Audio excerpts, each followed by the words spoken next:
All right, fantastic. We've got quite a few people here now, so we'll get moving. Hi, everyone. I'm Bernie. I work in the marketing team at Academy XI. We're very excited to bring you this webinar today on how to craft a cover letter and resume. If you have any questions during the webinar, please pop it into the chat section or the Q&A section, and we'll get through them at the end of the presentation. Now I'll hand it over to our speaker today, Head of Career Support and Talent Services at Academy XI, Will Phillips. Thank you, Bernie. Hi, everyone. Good afternoon. I hope you're well. It's great to have you with us today. So just as we start, please, if you're online, you've got a social media account. If you're on Instagram, Facebook, LinkedIn, get social with us. Use the Academy, hashtag AcademyXI, hashtag, tag us. Share any of your key takeaways. We'd love to hear your thoughts and your kind of takeaways from this session. And also, if you're not following us, please join our community on Facebook, LinkedIn, Instagram at Academy XI to just hear about our promos, updates, exciting things that our alumni are up to. Give us a follow on our socials. It would be great to have you there. Okay. On that note, let's get started. So in terms of the agenda for today, there's going to be quite a bit to get through, but essentially what I'm aiming for is to provide you all with some tips and advice that are going to ensure your cover letters and your resumes really make an impact and avoid some of the common mistakes people often fall into when applying for jobs. So we'll be covering off first up why you need a cover letter and how it impacts your chances of securing an interview. Then I'll be sharing with you a really useful kind of 6-part framework to help you craft a standout cover letter. Then we'll be moving on to the resume kind of side of things. How to highlight your skills and experience in your resume is first up there. Then how to craft achievement-based job summaries that can really make an impact in your resume. And then at the end, just sharing some of those common mistakes and pitfalls that people make in their cover letters and resumes. So hopefully today there'll be some really useful things for you to take away with yourself.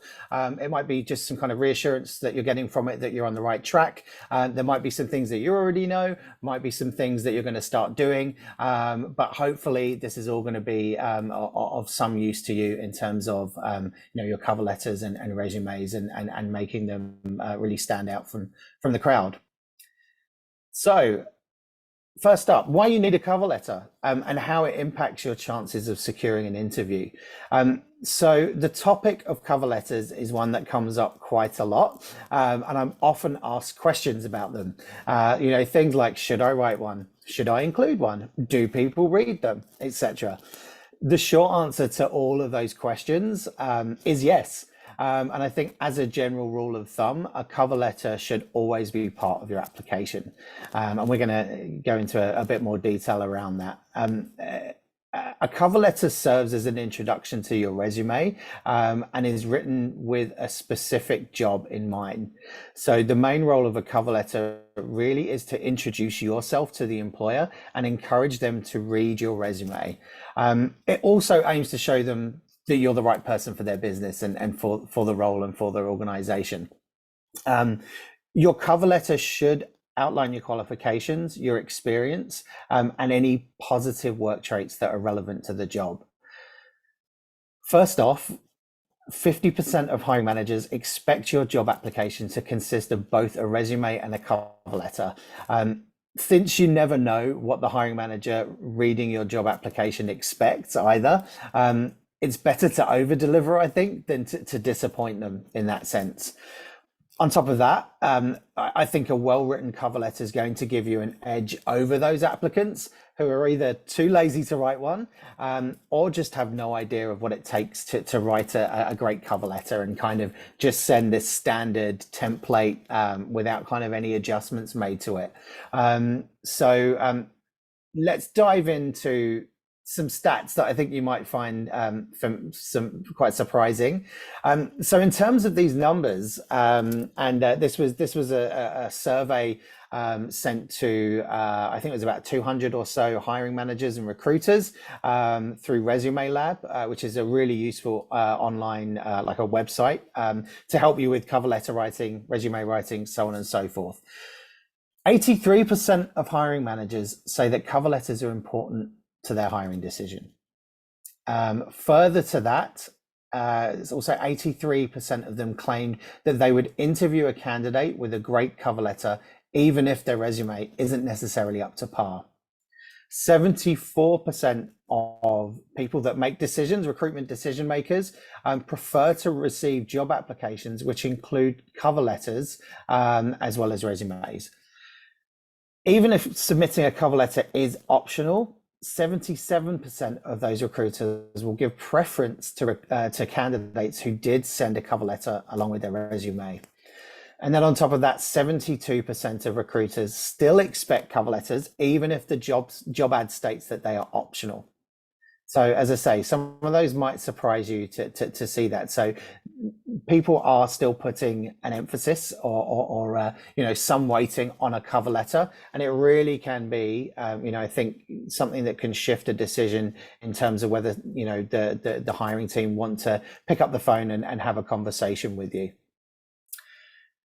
If we go a bit deeper on these numbers and focus in on why cover letters are important to hiring managers and recruiters, we can see that essentially they want to understand why someone's applying for the role. So the number one reason that they read them is to understand what is motivating someone to join the company, to join their organization. That isn't conveyed on a resume, right? That's hard to kind of share that motivation on your resume. So really remember that stat, that 63% of people in hiring decisions want to see in your cover letter, why you are motivated to join them.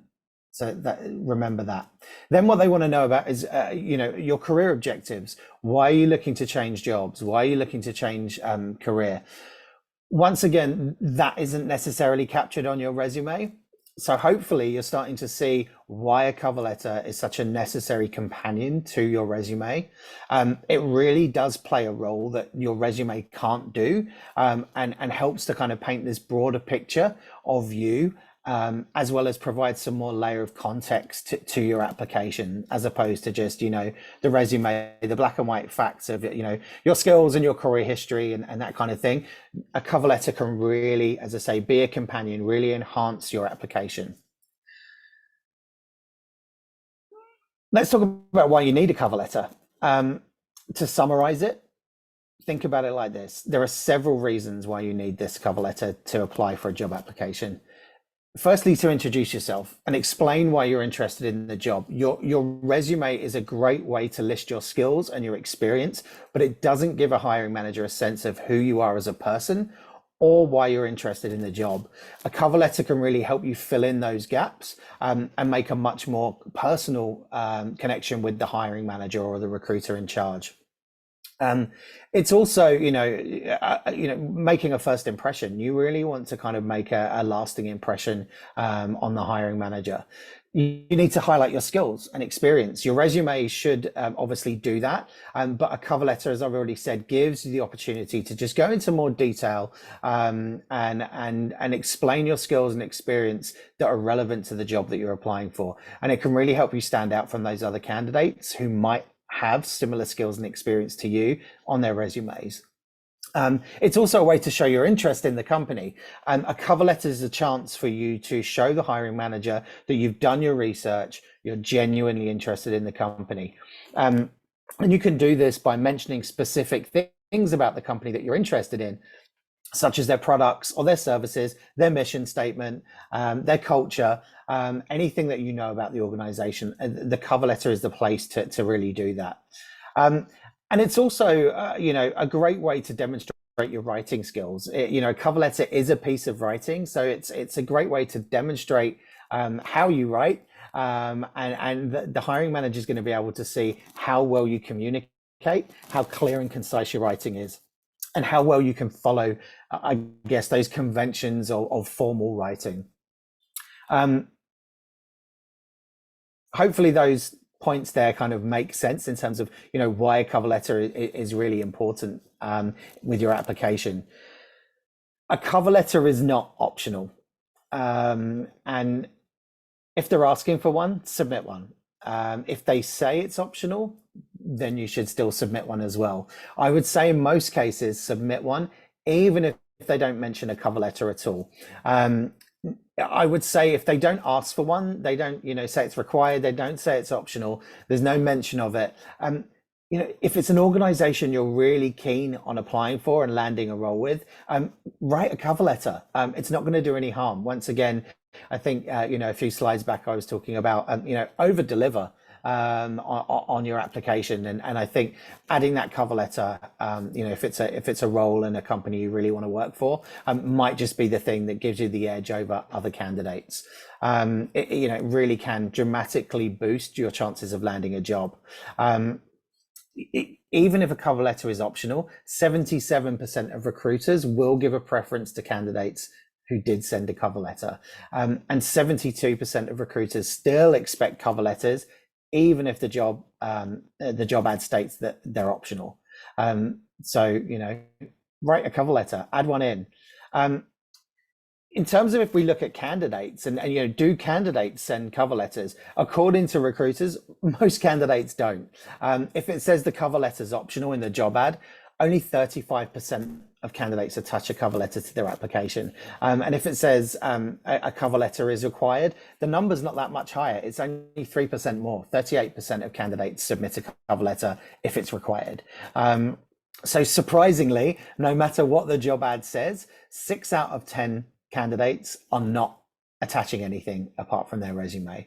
So I think what you should take away from this is, if you're on the fence about writing a cover letter, this should have convinced you that it's a no-brainer in that sense. Okay, cool. We've kind of covered off the should I attach a cover letter? Why is it important? The next part of today's session is going to provide you with a 6-part framework that's going to help you craft a standout cover letter, and I think really kind of give you a useful, I guess, as I say, framework or template that you can make sure you cover off these things when you're writing your cover letter with your application. So you're kind of hitting the mark and you're kind of addressing everything that you need to. It's hopefully going to be a really kind of useful and easy to implement framework for you, and it's just going to make sure that your cover letters make the impact that you want them to do. So it's broken down into 6 simple to follow steps, with a bit like any good story, a beginning, a middle, and an end, that should be pretty foolproof and keep you on track when you're crafting that cover letter. So as you said, the purpose of a cover letter: introduce yourself and your qualifications to the employer and show that you're a good fit for the job, and to convince them to invite you for an interview. So keep that in mind. Let's jump into it. So part 1 of your cover letter is starting with an impactful opening. So start with a simple professional greeting. If you're applying for a corporate job, opt for Dear Mr., Dear Miss, and their last name. If your dream employer might have a more relaxed company culture, and their first name, right? Dear Jane, Dear John, include their first name. If you can't find the hiring manager's name in the job ad, what can you do? Well, you could do a bit of quick research, have a look on the company website, do a quick search on Google or LinkedIn, or even, give them a call up the company and ask who's responsible for the hiring process so you can find out their name. If you still can't find out their name, you can write Dear Hiring Manager or Dear Hiring Team. I guess that greeting isn't as great as addressing a letter to a specific person, but it's still better, I think, than Dear Sir or Dear Madam or to whom it may concern. Just try and keep that in mind. It probably comes across a little bit impersonal, maybe a bit too formal. So if you're completely stuck, just go for the Dear Hiring Manager, Dear Hiring Team. It's then time to write your first paragraph. So you want to make an impact off the bat. The example that I've got there on the screen is just one way to do this.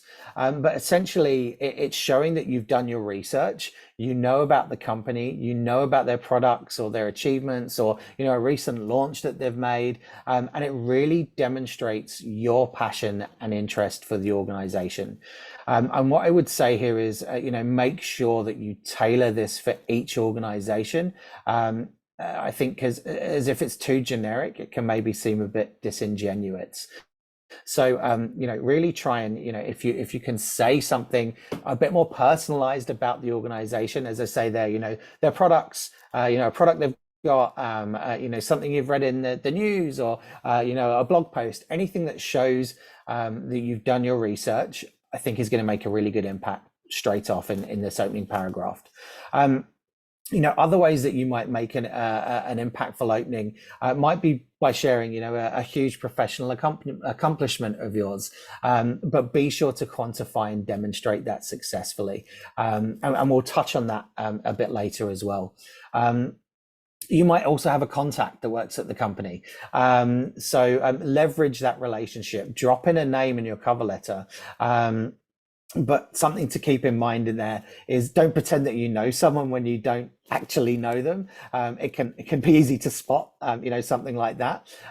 So if you are, you do have a contact in the organization, think about getting in touch with them beforehand and saying that you're going to mention them in your cover letter, and check that they're okay, kind of, having a starring role in there. The other thing you could do, and I've seen it before, and I've seen some great cover letters over the years when I was working in talent acquisition, you could choose to make an impact with some humor. Now, it can be a bit of a risky strategy, because you might make a joke and it could fall flat and backfire massively. But on the other hand, putting a smile on the face of the recruiter or the hiring manager, especially when they've been looking through, in some cases, hundreds of applications, that could be a good idea. And they might start liking you before they've even finished reading your cover letter. What I would say there as well, before opting for, a cover letter that's got some humor in there, or something that's going to make them smile, reread the job ad. Check out the company's website. Are they, even remotely kind of humorous, or have a bit more of a relaxed culture? If you're not sure, play it safe. Don't try and make, don't try and add any humor in there. But I think if the company does, their communication style that you see on, their website and kind of, any other collateral they put out there, or, someone who works there, if it allows for that humor, it might be a good idea to do that. Just make sure that your paragraph, that you're writing, or whatever you're writing, matches their sense of humor. So yeah, make an impact. Have a really impactful opening with your cover letter to kick off. Once you've opened the letter and you've hooked the reader's attention, it's then time to talk about you and to talk about your experience. And this really is a chance to provide a short narrative on your background and paint a picture of what you've done previously. So if you've got some direct relevant industry experience relating to the role, then talk to that. But if you're making a career change, then be sure to focus on any transferable skills when you're talking about your experience that can clearly connect through to the role that you're applying for. So you'll see those two examples I've got on the screen there. The first one, talking to that experience and your background that directly relates to the role. So in this case, your experience as a UX UI designer, or that second example with a career transition, talking about maybe the career that you've been in or been in previously, or you're currently in, and kind of what you did there and how that then translates to the new type of role that you're applying for. So, you've got two options there, depending on kind of what stage you're at in your career and your job search. Then moving on, the third part and what you need to think about in your cover letter are your skills. And what I suggest here, when you're talking about your skills, read the job description, of the role that you're applying for. and look at those requirements that they're listing in the job ad. Think of any examples from your past that might fit those requirements, including things like professional achievements. Choose one or two of them and match them directly to the desired experience of qualifications that the hiring manager is looking for, and try to just use a few detailed but concise sentences. Think about what traits or behaviors the employers ask for in the job description. Think of the cover letter as a way to demonstrate those traits that you possess or you've had or used in previous roles or your current role, and really translate that to the requirements of the job that you're applying for. And the cover letter is the perfect place to do that, as opposed to just your resume. Don't reiterate everything that's on your resume. Think of something anecdotal. So, you might want to focus on one or two anecdotes, really explaining how you achieved something specific in your role. And that's a great way to just kind of, I think, draw on those skills and kind of add a bit more context and a bit more color to something from your work experience. Okay, what's next? Achievements. If you can include an achievement in your cover letter, really, this is a great time to do that as well. Don't be too shy to brag. If you have a career achievement that you're proud of, then share it with them, especially if you can relate it in some way to the role that you're applying for. This is a great example, an award, for example, something like that can really kind of, take you selling yourself to the next level. And it could be anything, right? But just don't be afraid to brag. I think it shows that you are, you are accomplished, and you can achieve things, and you can, really be a driven individual. And I think something like an achievement helps to highlight that. This is what I think is a really important part as well. And you should always include the why section. Why are you applying for the role? I think this is super important for employers, as they want to know what you know about them, what resonates with you about their organization, and what is it that's motivated you to apply to them. This is where doing your research really comes into play, and I think is an opportunity to share something that demonstrates your interest in them as an employer, which I think in turn is going to make you much more appealing as a prospect. I guess think about it like this way: wouldn't you be more inclined to speak to someone who has expressed an interest in what you do, as opposed to someone who just doesn't mention anything at all about what you do? So really, make sure you're sharing the why. Like, what is the motivation? What is it about them that interests you? And make sure that as I've got there on the page, you've got that why component in there. And then finishing up, the sixth part of the framework is making sure you have a strong closing. What is the point of your cover letter, essentially? And it's to persuade the reader to take action and to invite you for a job interview. And the best way to get someone to act pretty much is by asking them. Like, it's that straightforward. You could even go as far as asking the reader to schedule a call or a meeting, and for you to offer to talk about, the value you can bring to the company. Make sure you've got that kind of call to action in that closing part of your cover letter, and then sign off with something that's business appropriate. It could be kind regards, sincerely, and then your full name. But that closing statement, that call to action, can really, I think, have an impact there. It kind of conveys you in a really positive light, and I think just kind of nicely finishes off and follows on from everything that you put before. So there you have it. Hopefully now you're following this framework, your cover letters are going to kind of tick the box every time. I think what I'd highlight here is, yes, you should write a cover letter for each role you're applying for, but you don't have to kind of completely reinvent the wheel every time. This is a framework that you can follow, and it's just a case of kind of adding in okay, what do I know about this organization? What is it specifically that makes me want to apply for them and work there? What are the skills, like what are the couple of skills that I've got that are relevant to what they're looking for, and if you can kind of change that, it should be a lot quicker to write a cover letter every time, if you kind of make sure you're following this framework. I think the last thing to share as well, kind of before finishing up and hitting send, make sure you check the formatting of your cover letter. The font and the size and the style of it should match your resume. There should be some consistency there. It just, they're two documents that are kind of living and breathing together.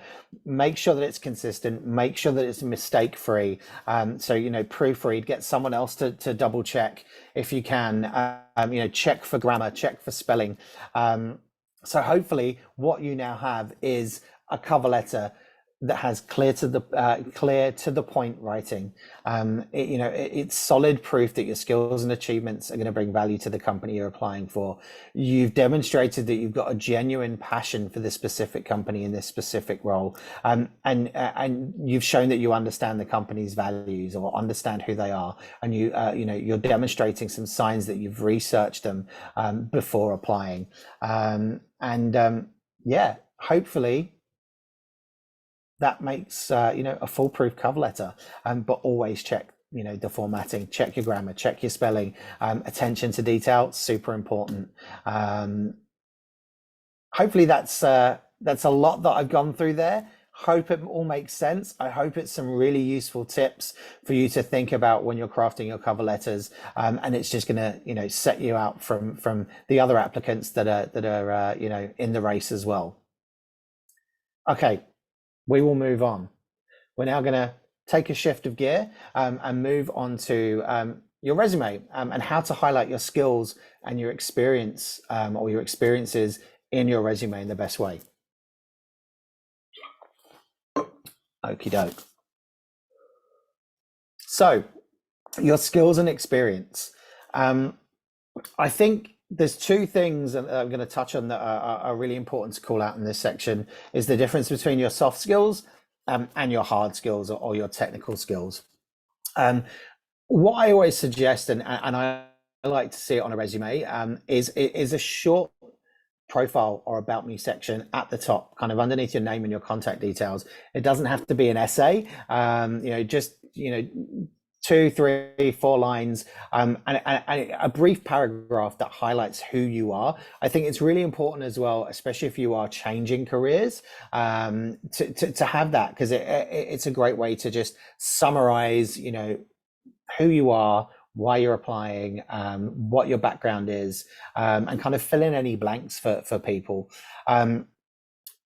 It's a chance to kind of talk about what's unique to you, so you could be, I'm a UX UI designer with over 15 years of experience in graphic design, or over, I'm a UX UI designer with a background in psychology, anything like that. It's a great way to just kind of introduce yourself and make an impact from the start. And it's often the first thing that recruiters and hiring managers are going to read up there underneath your name and contact details. But if you can, make sure that you tailor the statement to the specific job you're applying for. And I think this is where is a really good chance for you to weave in, a couple of those soft skills that you want to share and that are relevant to the role that you're applying for. Those soft skills could be things like adaptability, decision-making, empathy, tenacity, communication, if they're relevant to the role that you're applying for. And then what I would say is your technical skills go into a separate section. So you should have like a column or an area where you're listing those technical or hard skills separately. I think that's a great way to highlight the skills that are relevant to the job you're applying for. And also another place that you can add in keywords from the job description throughout your skills section. I think what you need to remember is weave your skills throughout your resume. Don't just have them listed in your technical skills section. You can highlight your skills everywhere in your resume. in that section, in your work experience, in your job summaries, in your education. That's also a great way to add in some of those soft skills. So don't list those soft skills. I'm going to touch on this in a bit more detail soon, but soft skills, don't list them, incorporate them and weave them into your resume. Hard skills, technical skills, have them separate in a section. And I think that's going to make more of an impact on your resume and save you some space. And I'll talk about that now. So when it comes to your soft skills, as I've said, don't put them in a separate section. They take up valuable space. It can be better used elsewhere. And I think what you'll see here is a great example of a way that you can talk to or allude to some of those soft skills that they've mentioned in a job description. Without just listing them, but explaining them either in your profile, either in your job summaries, your work experience. We've got their relationship building and stakeholder management. That could be listed in the job description.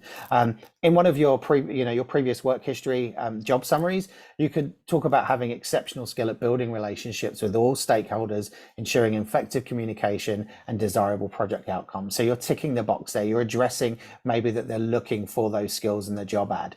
And you could weave a sentence like that into your opening summary statement or into your work experience.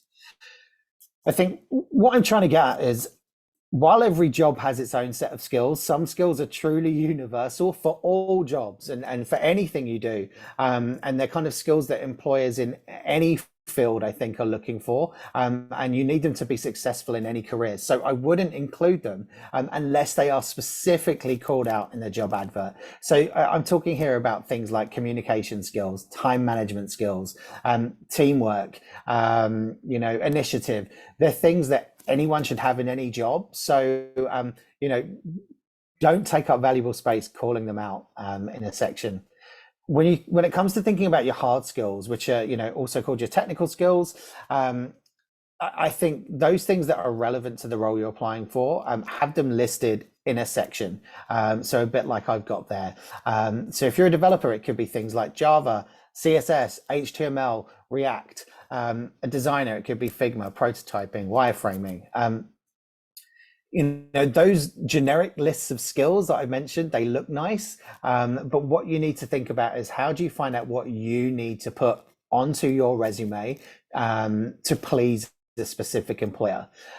And a great way to do that, and kind of eliminating the guesswork of what skills your dream employer is looking for, is to really harness the power of keywords. So your first step should be reading that job advert carefully. Most jobs have skills related kind of keywords that you can use in your resume, scattered throughout the text of the job ad. And what I suggest is sticking to those keywords as much as possible. Your resume, might potentially, more and more I think we see nowadays, go through an applicant tracking system, which might have some sort of, scanning or filtering set up to look for resumes that have got those keywords in there that match up with the job ad. So it might be tempting to kind of paraphrase some of those skills, or write them in, use slightly different terms. Stick to the original wording that they've got in the job ad, because, whether it's an automated system or just the eye of a human, they're going to be looking for those specific words. And also, as well as scattering your soft skills throughout your resume, scatter those technical skills through there as well. So don't just have them listed in the section, include them in your work experience in those job summaries, and sprinkle them throughout. It doesn't matter, whether you're writing an entry-level resume or you're applying for a senior position, just get those keywords, everywhere you can in your resume. I think that's just something you should really, really think about and kind of analyze that job advert as much as possible. So we've kind of covered off keywords there, and kind of how to highlight your skills. What I'm going to talk about now is how to craft achievement-based job summaries that make an impact. So first up, what is a job summary? A job summary is placed in the career history section of your resume. So it could come under your work experience or your work history, whatever you call that section. It's there to give an overview and an insight of your experience, your capabilities and achievements. So it's the section where, you know, you've got your name, your company name, the role you were in, the dates you were there, and then those bullet points that talk about the position that you're in. So that's your job summary. First thing, really important, it is not, I repeat, not a list of tasks that you have performed in that role. It is so much more than that. It really needs more than that. As a general rule of thumb, I suggest, you know, 4 to 6 points for your current role. The most relevant role that you're in is going to be of interest to the employer, potential employer. And then, you know, 3 to 4 points for previous roles, and make sure that they're only relevant points. Don't repeat, you know, if you've been in similar roles in different organizations, don't repeat the same points, the same tasks. That kind of goes back to what I just said. It's not a list of tasks. It's not a kind of job. You're not repeating a job description back to the employer for the role that you're applying to. So this is why you need to think about achievements. And it's really about how you demonstrate your capability through the use of tangible evidence here. So things like statistics, figures, timeframes, budgets, etc. It really is a powerful way that you can increase the impact and the meaning of your work history and your work experience for the hiring manager or the recruiter. So we're going to go now and kind of talk about this in a bit more detail in terms of writing an achievements-based job summary. So when it comes to writing each summary, there are 6 things that I think you should be aware of. So first up, general rule of thumb, no more than 6 bullet points per role at the very most. So 3 to 6 bullet points is going to be great.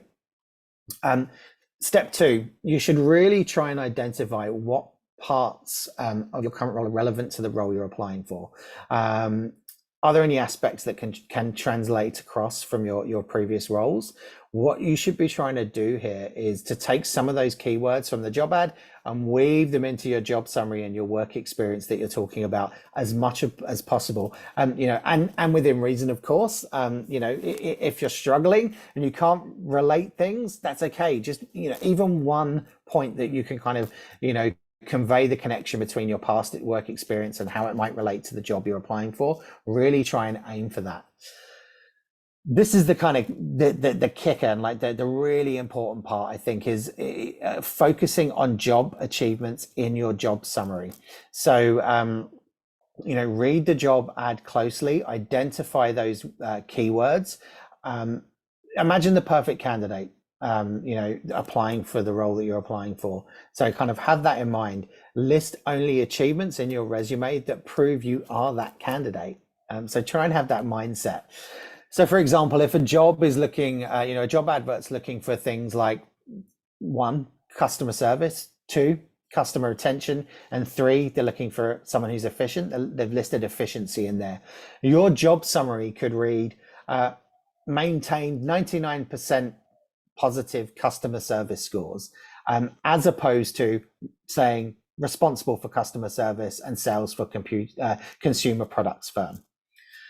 They're also looking for customer retention. So you could say customer retention for my clients was 29% above the company average, as opposed to saying handled customer complaints resolution duties, right? So you're making an impact there. You're kind of adding those achievements in your role and making yourself stand out a lot more. And I think the third one I said was efficiency. So they've listed that they're looking for efficiency, someone who's efficient. So you could say generated 10 more outgoing sales calls per day than others on the team, as opposed to tasked with making 8 sales calls per day. So think about what you've been doing in those roles and how you've achieved something and quantify it. The fourth point is, you know, tasks are important. Of course they are, especially, you know, if they're relevant to the role you're applying for, but don't just leave it at the task. Demonstrate when or how you perform that task and what the outcome was. The fifth thing to remember is be concise. keep it relevant. If you can reduce the sentence, that bullet point down, do it. Reduce it as much as you can. Job summary points can often be kind of fragmented sentences. That's fine. If it makes sense and it flows when you're reading it aloud. Don't get bogged down and being too wordy and providing content and text that's just not needed. Completely superfluous, not relevant. And then the sixth thing to think about as well is avoid jargon, avoid slang, avoid acronyms, and avoid anything that's maybe relevant or makes sense, in the company that you were working for, or you are working for. Because the person, the hiring manager or the recruiter reading your resume might not know what that acronym means. They could be a generalist recruiter. They don't know what it means. So, avoid anything that's too specific to the organization that you've worked in your job summary. So, try and stay away from that, because if they don't know what it means, it doesn't really have much of an impact. So, structuring these kind of bullet points in your job summary, and there's I think it's a really important aspect to consider when you're drafting your resume, and I think it's something that's very rarely well done as well. So understanding and mastering this, I think, is going to really lift your resume and engage your reader when they're reading through your job summaries. I think this formula, bear this in mind. When you're writing those bullet points, it's going to help you craft an excellent, a job summary that's got really impactful points in there, and going to position you as a strong candidate. So, action verbs. Let's look at them first off. Using positive words to describe your achievements is really powerful in a job summary, and it's also, more importantly, going to stop you falling into the task list trap that I mentioned earlier. Action verbs are things like created, delivered, negotiated, accelerated, improved, processed. These are the kinds of things that you should be starting off these bullet points with. Action verbs really describe your strengths through demonstrating your capability. It paints a picture in the hiring managers or recruiters' minds of them actually, you actually doing the thing that you're talking about. So big impact. Lead with those action verbs. Next up, think about the example or the evidence that you're providing to support your statement. So it should be something that's measurable, or that has a measurable result or an outcome. You might have regular KPIs that you work to, or you have worked to in a previous role that you can talk about and that you've exceeded. Or you could, take a look at past performance reviews, maybe, and they might be a really good source of tangible evidence for you to kind of relate back in your job summary statements. That tangible evidence, essentially, of how you've overachieved on your KPIs, or smashed targets, or increased productivity, anything like that, they really can be used as the outcome or the how part of the sentence. How did you do that? How did you achieve that? Think about that tangible evidence. So you've got your action verbs, and then your tangible evidence. I've got a couple of examples here that demonstrate what I'm talking about. We see an action verb demonstrating the how and the what with the tangible evidence, the stats, becoming the outcome. So the example here, led responsive design creation for the landing page, which yielded in a 50% increase in lead generation and improved conversion rates. Action verb, demonstrating the how and what with the tangible evidence, and we're able to see the outcome that you've made. Another one there, decreased bounce rate, minus 29%, with redesign of mobile website. So, the hiring manager, the recruiter, is really then going to be able to see what you did, what you achieved, the impact, how you did it. And that's a lot more compelling than just a list of tasks that you did in the role. Having, I guess, tangible evidence and achievements, it's not essential for every single job summary point. But you know, I understand it can be difficult to kind of come up with things that are necessarily relevant from your previous work history to the role you're applying for. But you know, at least 2 bullet points. You know, if you've got 5 bullet points, make sure a couple of them talk about achievements, and relate your experience and skills to achievements. But you know, try and ensure that you've got a couple of achievements in your job summary, in each job summary that you're listing, because it acts as proof, right? When used in summaries, it really provides measurable insights that the hiring manager or the recruiter can kind of you know, see that evidence of. And it's also just going to give perspective on your level of responsibility in your role, and what you are capable of, the skills that you've got, because you're evidencing those achievements. Like, just, it's so impactful, so impactful. Make sure you include it. It's going to take some time maybe to relate those things, but you know, have a look at that previous work experience and try and draw out things that relate to the role that you're applying for. What have we got here? Just another example. Take this away with you, screenshot it, do whatever you need to do. But here's an example of that sentence structure for you. Improve the overall UI of the website by making informed, user-focused changes, which increase the total engagement time of visitors to the site by 30%. Action verb, summary point, tangible evidence, and you've got the how, the when, the what, how you did that. So that's a great example of a bullet point that you could include there when you're applying for a role. So think about those job summary statements and the bullet points you've got in there in this kind of way: action verb, summary point, the tangible evidence, talking about the how, the when, the what. Okay. So to wrap this section up, remember, this is just a guide, and it's designed to kind of help you ensure that you avoid that task list trap. So avoid that trap of just listing the tasks and duties in your role. Make sure you focus on your achievements, a couple in there if you can, per job summary. You've got the knowledge and the ability to make informed decisions about what you put in your resume. So you know, think about that. You're in charge there. What can you include in your resume that's going to kind of, you know, really make an impact? And be concise. The less words, the better, right? The more impactful it's going to be. So, you know, those final thoughts there. Achievements, writing achievement-based job summary statements for your work history. There's some important things to take away with you. Avoid those lists of tasks and duties. Focus on your achievements. Be concise. And you know, you've got the knowledge. It was you that was in those roles previously. You are currently in the role that you're in at the moment. So think about how you can relate that stuff across and talk about your achievements.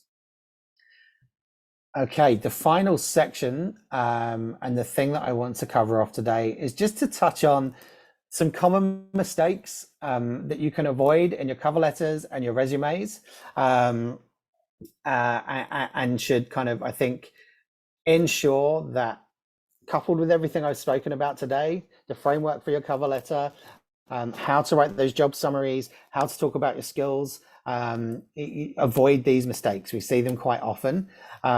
So first up, not tailoring your cover letter and your resume. You don't need to do a full overhaul of your resume every time for every job application you send. But what you do need to do is tweak your resume to align with every job that you're applying for. So, you know, a seasoned recruiter, someone with experience, a hiring manager that's done, you know, hired lots of people into their team, will be able to tell if you're just using this kind of cookie cutter resume approach or not. So make sure you tailor it. Regurgitating your resume or your job or the job description in your cover letters, don't do that. Like, you know, you're, as I said at the beginning, your cover letter is there to enhance and really kind of talk about your motivation for applying for the role. So don't just use your cover letter as a way to kind of in text form talk through your resume and your experience. So focus it on the job. I think also worth calling out, don't be too wordy.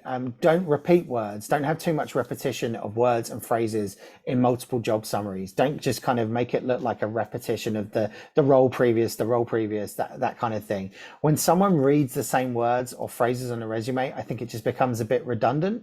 And I think also it can come across that you maybe don't care enough to put the effort into using a variation of action-oriented words, or being specific for each position that you've listed.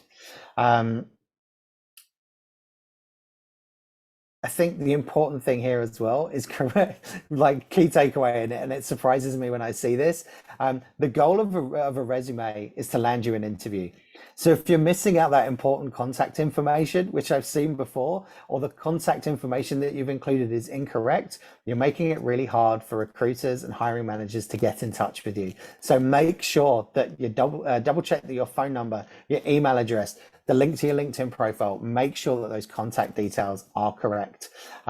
Because if you're not detailed enough to provide the correct contact information, what does that say about how well you'll do in the job if you're hired as well? So think about that. You're stopping someone from contacting you. They might have loved your resume. They might have really enjoyed reading your cover letter, and then they try to get in touch with you and they can't. So double check that. It seems like a really simple thing, but I've had it before when phone numbers have been incorrect, and it's hard to find their email address, or there's if it's online, a PDF that I'm looking at my laptop, the link doesn't connect through. It's broken to connect to their email or to their portfolio or something like that. So double check that stuff. Okay. I've covered off tons there. I realize that we're kind of pretty much at the end.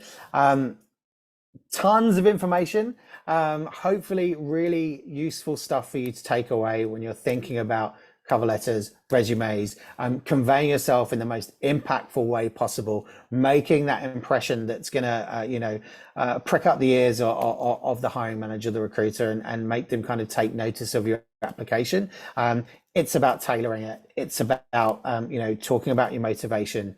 Remember these things, and hopefully it's really going to level up your cover letter and resume writing game. That's kind of it from me. I will hand back to Bernie. Have we got any questions, Bernie? Yes, we do. Thanks, Will. I'll start at the top. So when you were talking about cover letters, we had a question come through. How do you approach the quick apply format on LinkedIn that sometimes doesn't include a link for one being a cover letter? Yeah, that's a really good question. If there isn't a link there, you can't upload one. What I would maybe suggest is if you can get hold of the recruiter or some of the recruitment team there, find their email address out, send them a cover letter, say, hey, there was no option to attach a cover letter on LinkedIn through the quick apply. Can I send one through to you? Or please attach my cover letter for this role. I think that's just a great way to show that you are super motivated and super keen. You might even, short of actually writing a cover letter, you could try and connect with them on LinkedIn, and just write it in an email. Just hey, I've just applied, it was a quick apply. I thought I'd just, share some, more background to my application this way. So yeah, that's another workaround. Yeah, fantastic. Next one here. What is your take on including a website/portfolio as a replacement for cover letters? I would say no. If you're applying for a role as a designer, whether that's UX, UI, graphic design, front end web developer, if you're a software dev, make sure you've got your GitHub. That should be the kind of third thing you include. They want to see your work, so it shouldn't replace a cover letter, because once again, it needs to be tailored to the role you're applying for. Just having a website or a portfolio there isn't talking about your motivation to join that organization. So yeah, I always say to folks, you need your resume. That's the black and white facts. That's the kind of the work history and your qualifications. Your cover letters, then the second thing you need, because it talks about what I just said, your motivation to join that organization can talk about things that you can't share on your resume. The third thing is a LinkedIn profile, right? Always have a LinkedIn profile, I'd say, because you can go into more detail there, and you can have a bit more fun. You can, show the types of articles or blogs that you're resharing or writing, and the about section's bigger. You can just, give a lot more in-depth information. And then fourthly would be your website or your portfolio. So those four things should all be there together, work in unison, but each one kind of serves a slightly different purpose as part of like a whole package. Yeah. Awesome. Thanks, Will. Next up, if you're making a career change and don't really have a lot of relevant hard skills, would you still include less relevant hard skills? Yeah. Look, I think, there's a limit there. Just saying that you can use Outlook or Google Mail or something isn't necessarily a hard skill. If you've done a course with us and you've maybe you've worked in Figma and you've done some prototyping, some wireframing through your studies, add them on. It doesn't need to be a massive exhaustive list, but just the things that are relevant to the role you're applying for.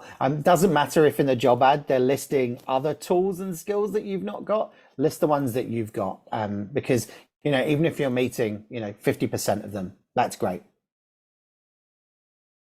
Awesome. We have a similar one. So someone else making a career change with a lot of experience, but obviously it's a different industry or role. So how much should they then include about their previous experience, given it's completely different? Yeah, that's a great question. I think once again, it's about finding the connection and the relevancy there. Let me come up with an example. I guess if you've worked as an accountant for 15 years and you've got all that experience, and you've been in a number of different roles and senior positions, and there's a whole heap of stuff there that's really relevant to accounting. If it's not relevant to you applying as a front-end web developer or graphic designer, you don't need to include it, right? Because you're applying for a role as a developer or a designer. You're not applying for a role as an accountant. So as much as you can, once again, that kind of formula of like 3 to 6 bullet points. What is relevant? Like, what are the transferable skills that can kind of pull across from that? In accounting, it might be that you had quite a lot of exposure to working with data. How does that connect to you being a software developer, for example? So think about those things, and anything that's an achievement there is great because it shows a work ethic as well. What I would say is if you have a wealth of experience, once we go too far back in time, don't bother putting it on there. If it's a job that you had 10 years ago, not that relevant, not that important. People want to see the most recent roles, the role that you're in currently, and maybe the one before that and the one before that. But if it's a career shift, all of that stuff about accounting or your previous career isn't necessary to go into all that detail, because what it then does is, for the recruiter or the hiring manager, they see your resume and your application, and they think, why is an accountant applying for this role? It's not relevant. So you're kind of almost doing yourself out of that job because you're not presenting yourself as a designer or a developer. So hope that answers that. All right, we have a lot here, so I'll try and get through one more. And then for any outstanding questions, please reach out to us, reach out to Will on LinkedIn, or email through questions after this, and we can definitely answer offline. But the next one I think is a really good one. So I work as a UX design consultant for an agency. We're approached to work on a small part of our client's product lifecycle, which makes it difficult to measure the impact of my work on their products. With that in mind, can you please suggest a way to measure achievements for my role? Yeah, wow, that's a great question as well. I think, really try and see if drill down a bit and maybe go into the kind of details. If you're only working on a small part of something, is there something there? Even if it's minor, can you talk about it as an achievement? It might seem minor to you, but on paper, it could be something that makes an impact. I think also maybe, the achievement there might be like, how many pieces of work have you worked on? Like, how many projects have you worked on with that client? It could be that you worked on 15 in the space of 6 months. So just try and think about those things. Talk to your colleagues as well. You know, even if after you've left a project, there might have been something that you did during that project that had a knock-on effect, you know, a month later that you're not aware of, right? It could have kind of made the life easier of the marketing team or the sales team, or something from maybe that small, you know, time you were working on that project. So, you know, think about it in those ways. Think outside the box a bit, I think is my advice there. And you know, you can dress things up to sound more impressive than they are sometimes. What doesn't seem like a big achievement to you, you know, might seem like something that's really pertinent to someone else. So yeah.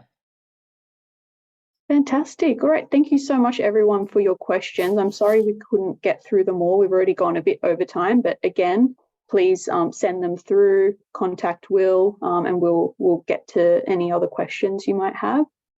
Thank you so much, Will. That was amazing. Thanks, Bernie. Thanks, everyone. I hope that's been useful. I will go and fill my water up now. I'm very thirsty after all that talking.